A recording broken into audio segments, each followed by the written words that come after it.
DeMarcus, Covington, maybe Nick Caley? Sounds to us like the New England Patriots are trying to get the best of both worlds. Stick around. You're about to be locked in to the Locked On Patriots podcast. You are Locked On Patriots, your daily New England Patriots podcast. Part of the Locked On Podcast Network, your team every day.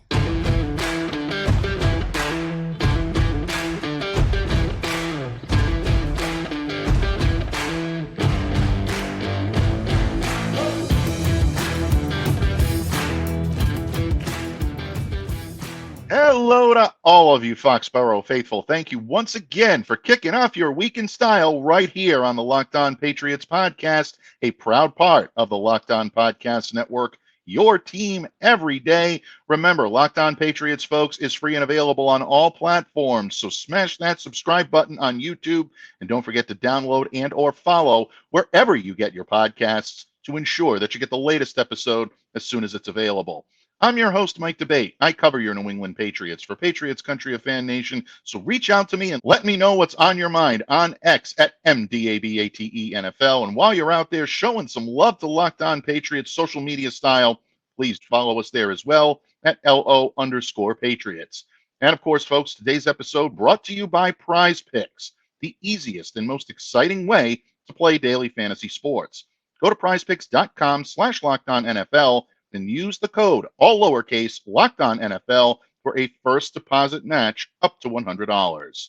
And Pats fans, of course, your New England Patriots continue their search for the coordinators in Foxborough. Word has it the Patriots are close, or at least have settled on the idea that DeMarcus Covington will become the new defensive coordinator in New England. And a lot of reports out there indicating that old friend and former tight ends coach Nick Caley may be quote-unquote well-positioned to become the new offensive coordinator. And one of those guys that dropped some of those pearls of wisdom is sitting right next to me today, as always, right here, my good friend, the Count of Murphy Fisto himself, the legendary Thomas Murphy. Don Murph, thank you for coming to me today in friendship. Yeah, called it. Told you. Hate to say I told you so, but I love it. But we knew this was going to happen. We knew DeMarcus Covington was going to end up being the DC here, and it's because he earned it. Murph, when it comes to choosing a coordinator, the New England Patriots definitely want some fresh ideas, but keeping some familiarity in that room is very important. And I think it speaks well to the candidates that have supposedly gone to the top of that echelon. Covington looks pretty much like a done deal. And our good friend, Ted from Chicopee, Mass., again, folks, one of our longtime everydayers out there, a longtime supporter of Locked On Patriots, had, I think, the question of the week. And that's what we're going to lead off with today here, folks, on Mailbag Monday. Ted wants to know, are the Patriots making the right moves with DeMarcus Covington as defensive coordinator and possibly Nick Caley as offensive coordinator? Murph, without further ado, what are your reactions to these moves, and are they the right moves for the Patriots? Yeah, I think they are the right moves. As we said, we called it last week that Covington was going to be the DC, but the Patriots are going through.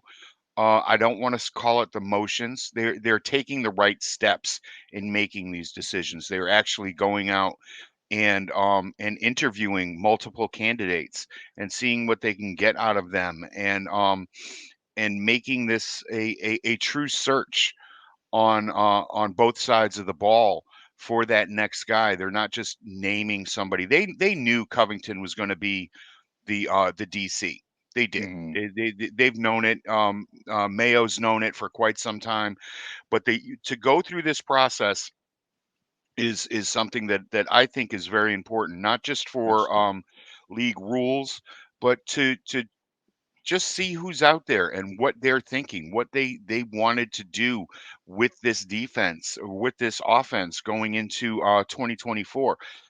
So no, I think they're going about it the right way, but I think the guys that they're deciding to bring in is a testament to doing things the right way, the Patriot way, and just the only thing holding them back is money. Honestly, the only thing holding them back is money. I'm of the thinking that that Robert Kraft is still in that mode where, well, they're getting paid somewhere else to do this, so we're going to have them do this, and they're still going to be on that contract, and I'm not going to have to boom up that cash.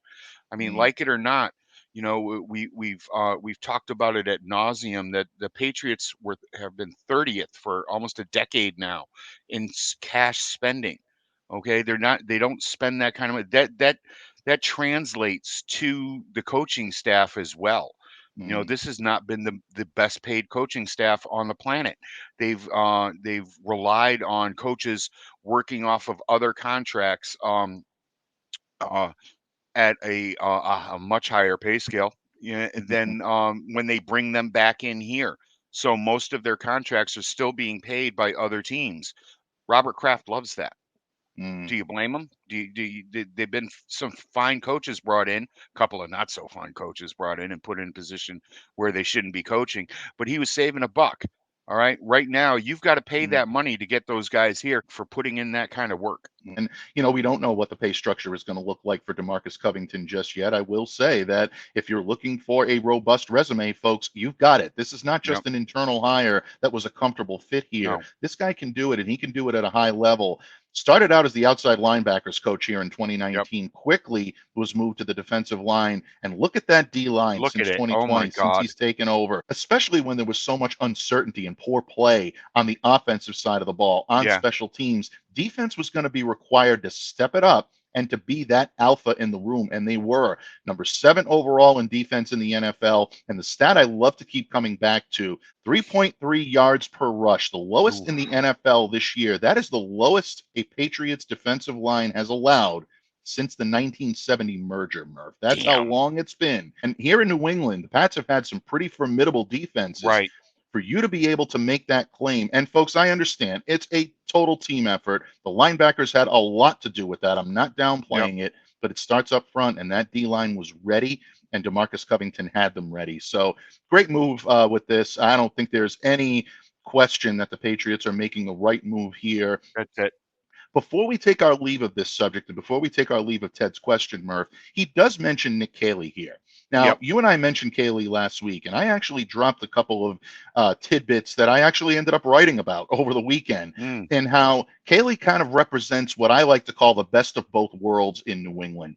If Right. he is the guy, are the Patriots making the right call here and bringing him in? I do. I think what's going to happen here is you're going to see a slow progression of a switch in offensive philosophies, an amalgamation of two different styles of offensive football, and Caley going out there to LA and learning what's happening there, we're talking about even two different styles of offense out there in LA, because McVay has switched from that wide zone more to a Mm, gap zone style of football. So he's learned both of those, plus coming back here and learning the Earhart system. Plus growing up here and learning that Earhart system is mhm, really going to help if they bring him in here. It's really going to be a factor, because whether you like it or not, whether you thought it was as funny as some of the guys out there in LA thought it was, that the Patriots right now do not have the offensive line to run those different kinds of systems. So show a little patience with it. Don't expect to mm, switch right over to a McVay style system right away, because while the Patriots still have Cole Strange on the offensive line, it was a good pick. They they don't necessarily have the other pieces that are going to fit into a different system right now. Now, we've talked before about the need to bring in new blood on the offensive line. Alt is the pick. And bringing some people back, still going to be very important to be patient and just see how much gets thrown at these guys early on. Very good point. Excellent point about the offensive line and the personnel to be able to run what you need. Because I think in a lot of ways, the battle test now that Nick Caley has in both systems really makes him an ideal fit. I really think this is not only the only move that the Patriots can make, I believe it's the right one, even with other alternatives Right. and other opportunities out there. You look at what Nick did when he first came into New England, takes over for Brian Daboll. Yep. Brian Daboll is leaving. He's going to Alabama. He's going to take a job at Nick Saban's staff. He has to come in. He has to learn that Belichickian stamped Gerhart Perkins system. And I think Nick did a masterful job of being able to learn that. And Josh McDaniels gave him a lot of credit for that as well. Dwayne Allen was someone that came in at the same time that Nick Caley was here. And I remember him speaking very glowingly about Nick and saying that he's a grinder. He's a guy that's going to continue to learn. He doesn't act like he knows more than everyone else in the room, but you respect that he does know more than everyone else in the room. And that's something that is intrinsic in a coach and someone that you know players are going to want to follow. Did a great job of running the system here in New England, was able to manage guys like Rob Gronkowski, Martellus Bennett, even Hunter Henry for a brief period of time. He goes over to Los Angeles, and everyone's saying, okay, well, here we go. This is going to be a complete move in the other direction because it's going to be outside zone. What does Sean McVay bring him in for? He brings him in because he wants to, like you said, Murph, incorporate more of a gap run game. And that was something Nick, and he gives Nick a lot of credit for devising a lot of those blocking schemes that really helped that system work for Los Angeles this year. Not only that, the incorporation of more diversified motion concepts. You look at what the Rams ran this year, folks. It wasn't simply using motion to create favorable angles in the running game. They used it to create advantages for the passing game as well. And what's one of the tenets of that Gerhart Perkins system that Nick Caley knows so well, Murph? You throw to score, you run to win. That's exactly what the Patriots did up here for a number of years. It would not surprise me if Nick Caley takes the reins of this offense, if that's what you see him do. So keep a sharp eye, folks, on the Patriots coordinator hirings and what's going to go on in the comings and goings. And Ted, to put a cap on your great question today, I quote Shakespeare, what is past is prologue. And I think that's what you're seeing in New England. And I think that's what you're going to continue to see in New England as well, folks. And that is not a bad thing, no matter what you may read on social media or no matter the canned responses that you might get elsewhere. Using some of that familiarity is definitely going to be a good thing moving forward. And Jerod Mayo knows it. Ted, excellent question. Tip of the cap. And what a way to kick off Mailbag Monday, Murph. We love getting your questions, especially when they put the finger on the pulse of Pats Nation. And Murph, as we move on, we're going to also get another question from a very valued everydayer out there who wants to know a little bit about a position of concern for the Patriots. Right now, there is only one player under contract for this position heading into 2024. You know that's going to change either through free agency or through the draft. Who should the Patriots be keeping their sharp eye on? Murph and I are going to tell you in just a moment when this episode of the Locked On Patriots podcast continues, a proud part of the Locked On Podcast Network, your team every day. Locked On listeners, the countdown to the big game has begun, and there is no better time to use Prize Picks, the largest independently owned daily fantasy sports platform in North America. In fact, they're the easiest and the most exciting way to play daily fantasy sports.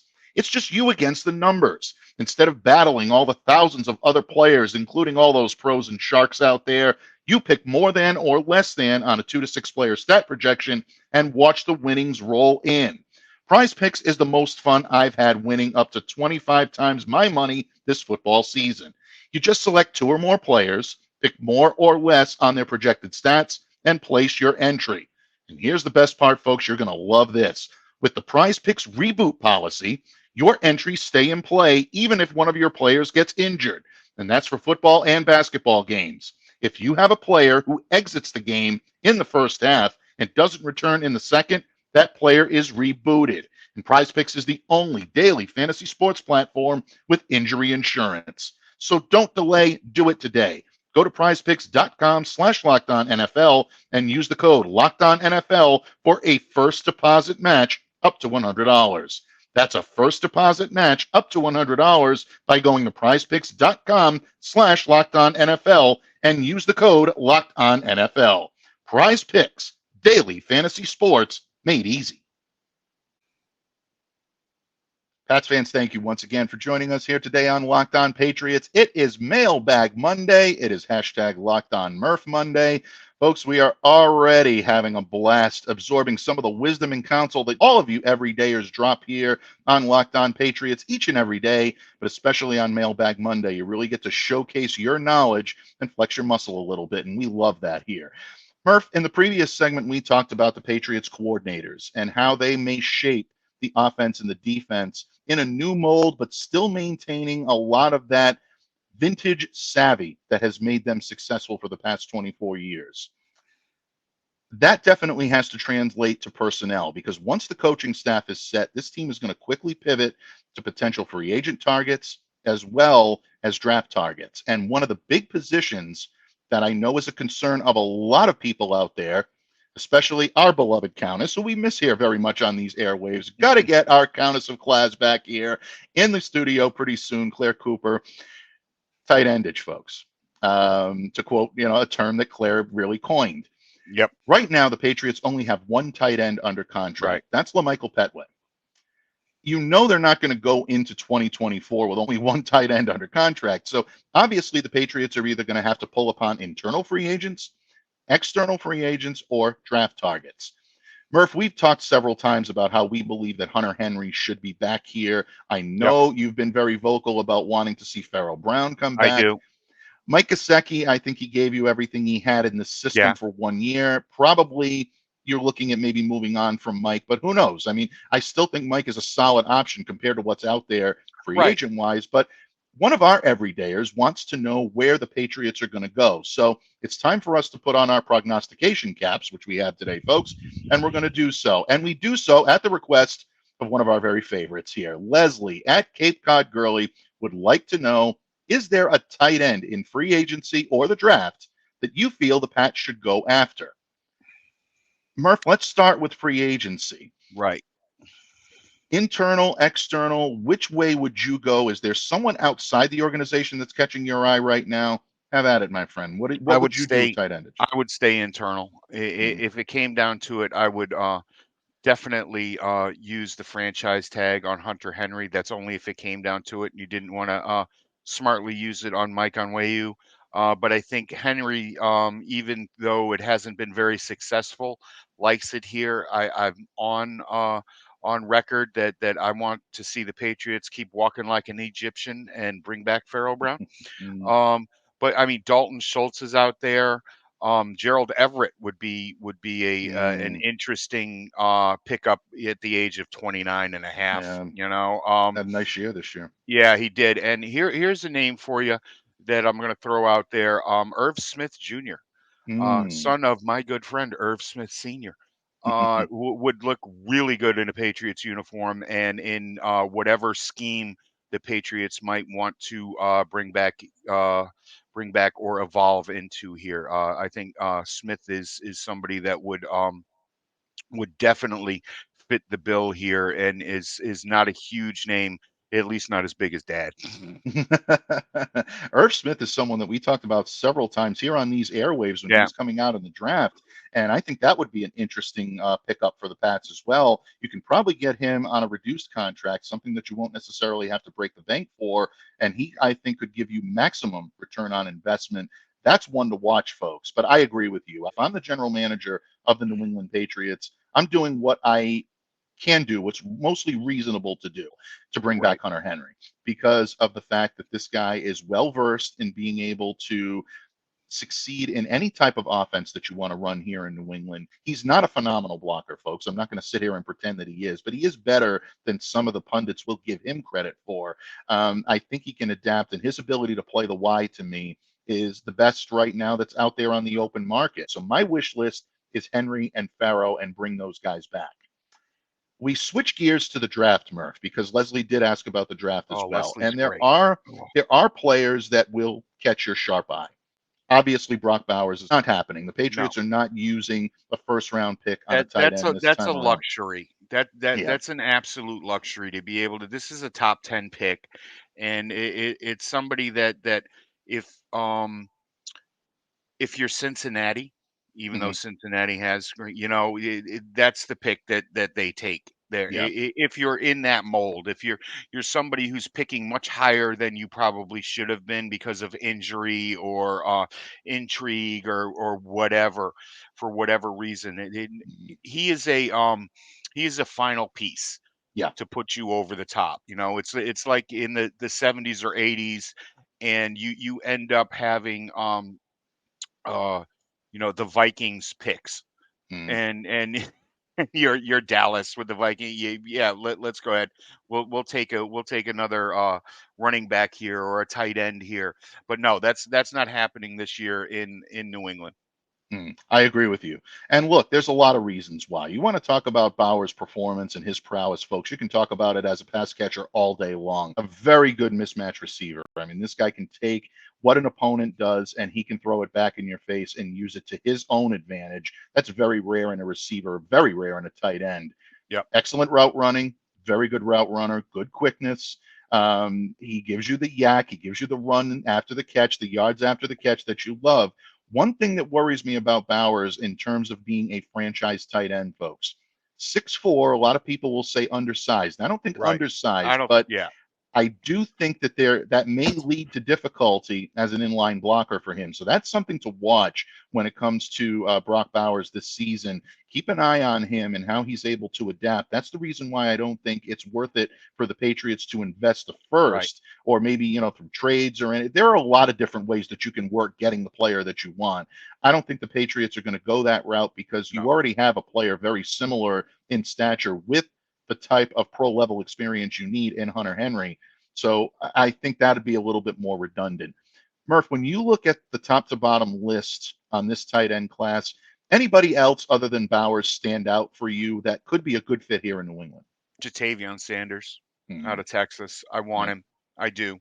I want him in the third round. He's a fantastic talent. Though he's not heralded for his blocking.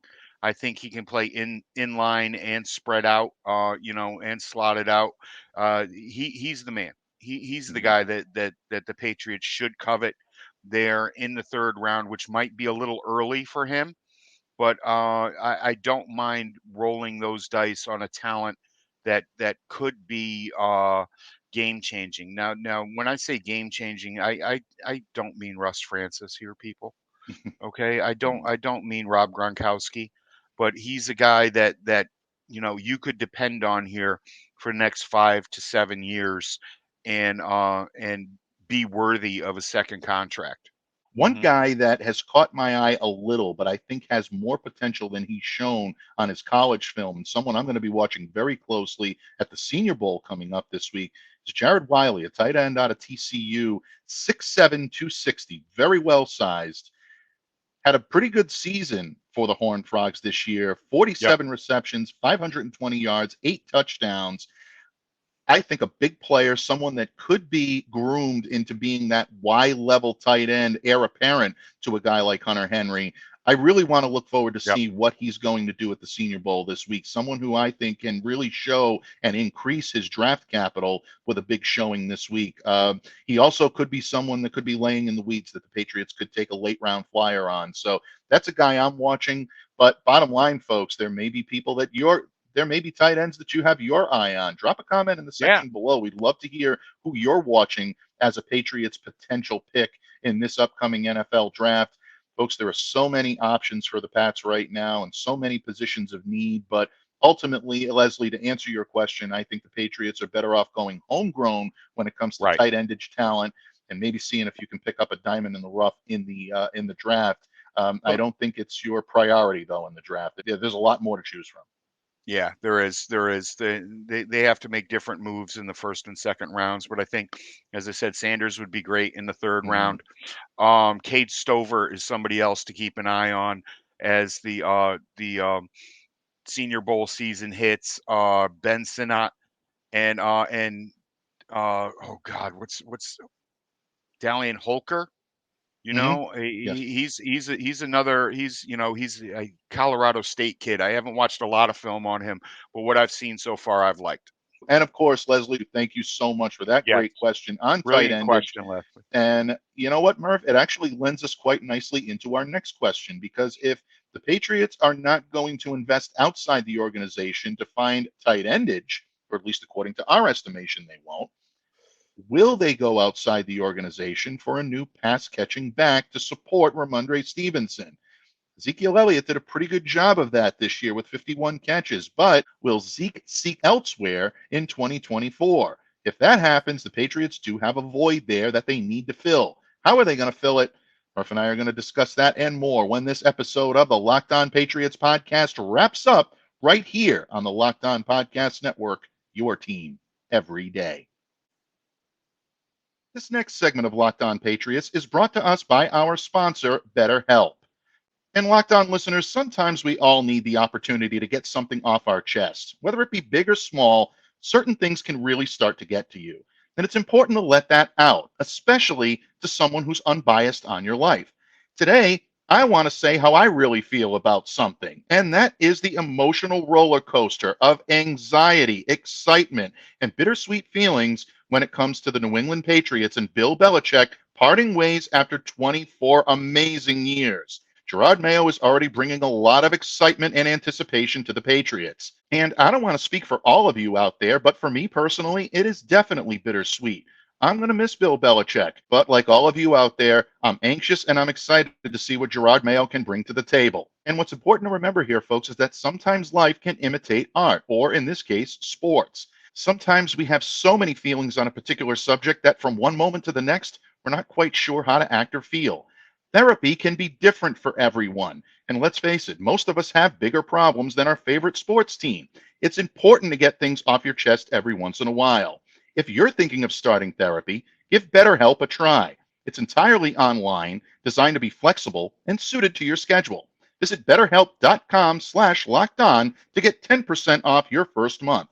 That's BetterHelp, HELP.com/lockedon. Pats fans, thank you so much for joining us here today on Locked On Patriots, spending time on your Monday and kicking off your week in style with hashtag Locked On Murph Monday and, of course, Mailbag Monday. Joining me, as always, is the legend himself, Thomas Murphy.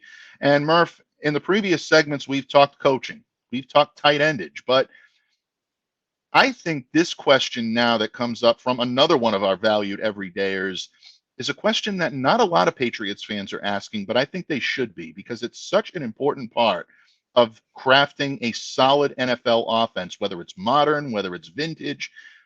You always need good, solid firepower when it comes to your running back core. And obviously, Patriots still set at the top. Ramondre Stevenson will be your feature back, folks, as it should be.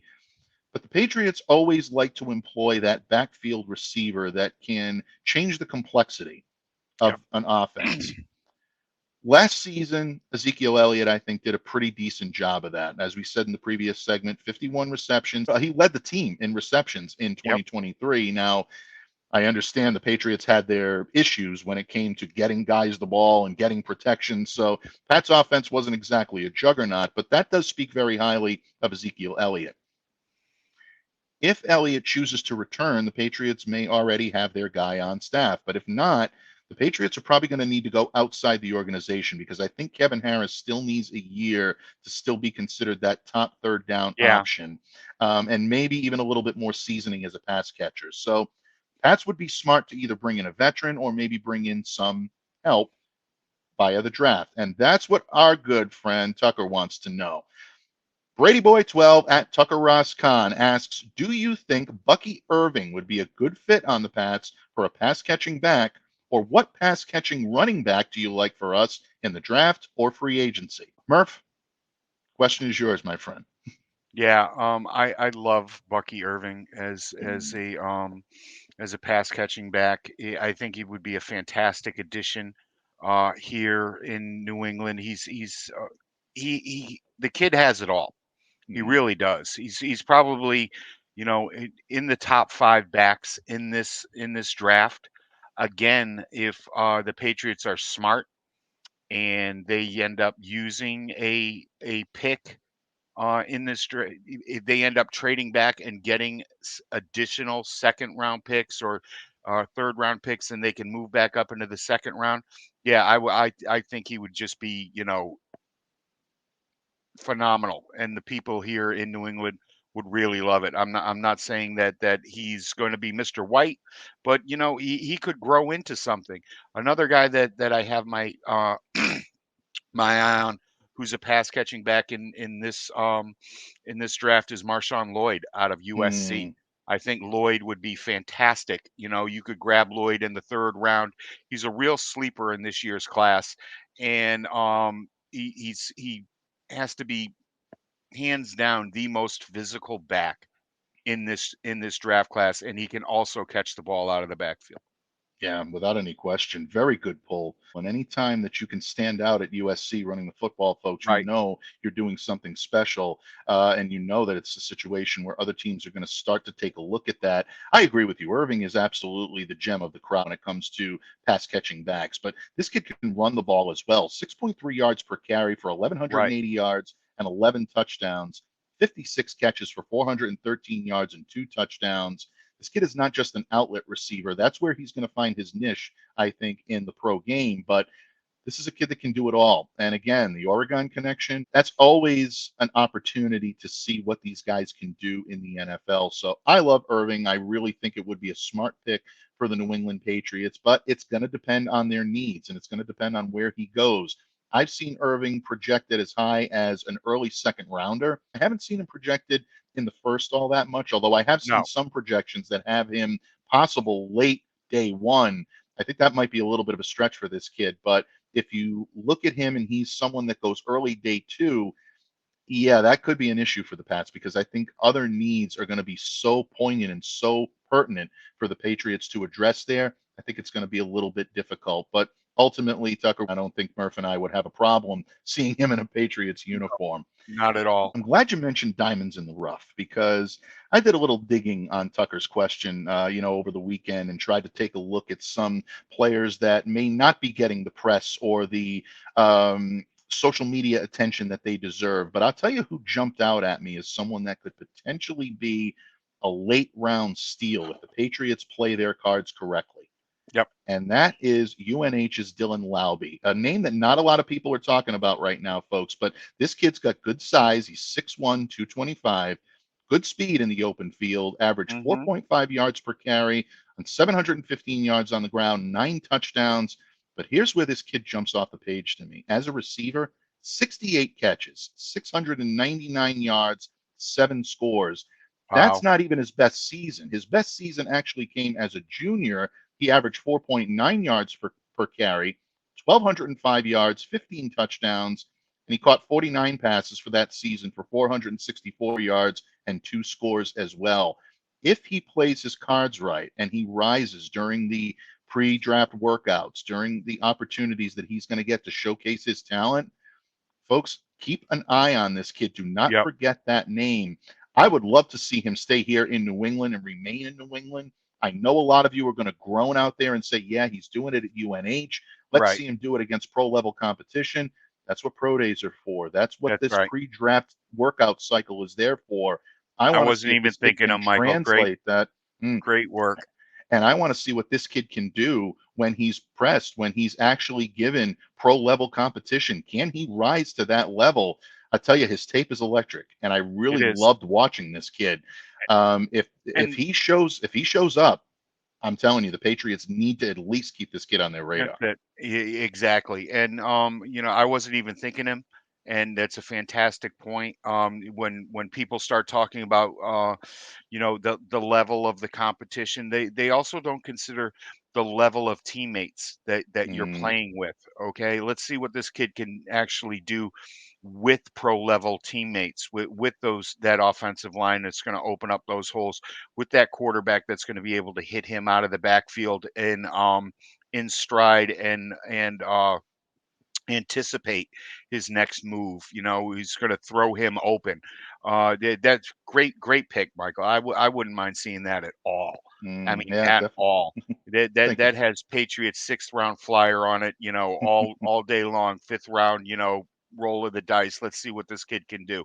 And God knows that the um the running back room needs a little bit of filling out. Yeah, absolutely. And you know what? Lauby could possibly do it. You know who else might be able to round that out, Murph? The type of player that I know you've loved to imply. I know you like the big round men up front, but Murph has a real penchant for scrappy running backs, guys that may be a little bit undersized, but have that tenacity, that intestinal fortitude, as the late great Gorilla Monsoon once said, to never give up on a play. He loved Deuce Vaughn last year. I think that was a big blow by the Patriots. That Yeah. really should have happened here in New England. Guys like J.J. Taylor, these guys that come in and give you everything 110%. Murph, we've talked some juniors here when it comes to this draft class. Yep. How about Frank Gore Jr. Frank Gore out of Jr. Southern Miss? Thank you. 5'8", 195. This kid is not well Nope. sized, but boy, I'll tell you, is he a tough runner, excellent Yep. instincts. If you need help, who's a better consigliere than his father, Frank Gore, one of the best in the business, doing what he did for years. But folks, he can do it. 4.9 yards per carry last year, 1,131 yards, 10 touchdowns, Yep. 27 catches, 221 yards, and 3 receiving touchdowns. You want someone that's going to be a player that I think will give you 110%. Frank Gore Jr. might That's be it. worth a late round flyer. Sign senior to a 10-day contract for the first week of the season. Please. Absolutely, I guarantee you, Frank can still play. That would That be guy it. It is- would just yeah. be brilliant. If you Yep. did it, he'd probably take somebody's spot for the rest of the year. You would probably want him just to be in that running backs room for the rest true. of the year. Is It's true. fantastic, and then give him the ball at the goal line. Absolutely. And you know what? Yeah, you want to talk about fountain of youth players, folks. Frank Gore definitely epitomizes that. Wow. Tucker, I know my we've God. gone on and on Yep. about prospects in the NFL draft that we like. In terms of guys that are out there on the open market, I mean, you could take flyers on guys like Austin Eckler, Tony Pollard. I mean, these are great receiving backs. I think both are going to be priced out of your range. The Patriots have to allocate those funds, even though they've got about $69 million in available cap space. You got to allocate that smartly, and the Patriots need to go for positions of need. So, I mean, as much if as I love wanted to Eckler, come in here for $7-8 million, and I'd do it. I have people out here, talking about throwing a bag at Saquon Barkley. You can't throw a bag at yeah. his position. You No. you really can't. And as much as I would like to see Saquon Barkley, that money could be spent in so many different ways and on so many different players to bring in people that you need, people that we talked about earlier in this show. Josh Jacobs is out there. Yeah. Try to get that past him. Josh, you want to come here to New England? That's not going to happen. But Derrick Henry's probably going to end up getting paid somewhere. This is not the place to spend money. It's really not. This is the place to draft people and bring them in and keep doing things the Patriot way, the Belichickian way, if for lack of a better word.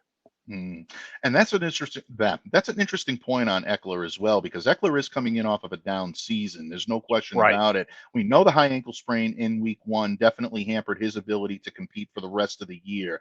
You look at what he did just 1 year earlier when fully healthy, set career highs in receptions with 107, 722 yards, 5 touchdowns, all from the receiving part of that backfield. I'm telling you, folks, Austin Eckler can do it. Murph said, if you can get him on a reduced deal, I think you'd be hard-pressed to find a better receiving back out there that could fit into the Patriots system very well. I covered Austin during his time, the early days in Los Angeles in 2017, 2018, and the kid works. He absolutely does. And I think he worked here. Right. If you could bring him in here on a 2-year, fully guaranteed $16 million contract, I think that would be more than competitive. And I think that might be able to bring him in here, especially seeing the deep need for it and using him as strictly a third down back with the guys that are already here. Then it might be advantageous to him. The only thing is, he's at the point in his career where we've talked about it before. There are 2 types of free agents on the planet: the ones that are looking to get paid and the ones that are looking for a title. Which is more important to him right now, wearing that ring or being able to buy the wife a ring when you need to? And ultimately, Austin or any free agent out there on the market, folks, is going to have to make that decision for himself heading into the 2024 NFL season. But Murph, once again, you absolutely blew the lid off a tremendous mailbag this week, folks. Major hat tips to Ted, to Leslie, and of course to Tucker for amazing questions this week. And me, of course, personally, I appreciate this guy over on the other side of the screen because he's always there for the handoff and he always brings spot on information. Before I let you go, please let everyone know where they can reach out to you, interact with you, and what you got cooking in Murph's kitchen for the remainder of the week. Yeah, please follow along on X, on Zitter, on the artist formerly known as Twitter, at TMurph207. You can read my stuff over there at diehardbostonsportsfans.com. Thank you so much for joining us today. And definitely, folks, check him out at TMurph207. You'll always be very well informed by what Murph has to say. And who knows, folks, there's a really, really, really good chance you're going to see him again on these airways before the week is through. But in the meantime, I'm Mike Debate, and on behalf of Thomas Murphy, I remind you to stay safe and to stay well and to be the change you wish to see in the world. Have a great day, everyone, and we'll see you back here again tomorrow on Locked On Patriots.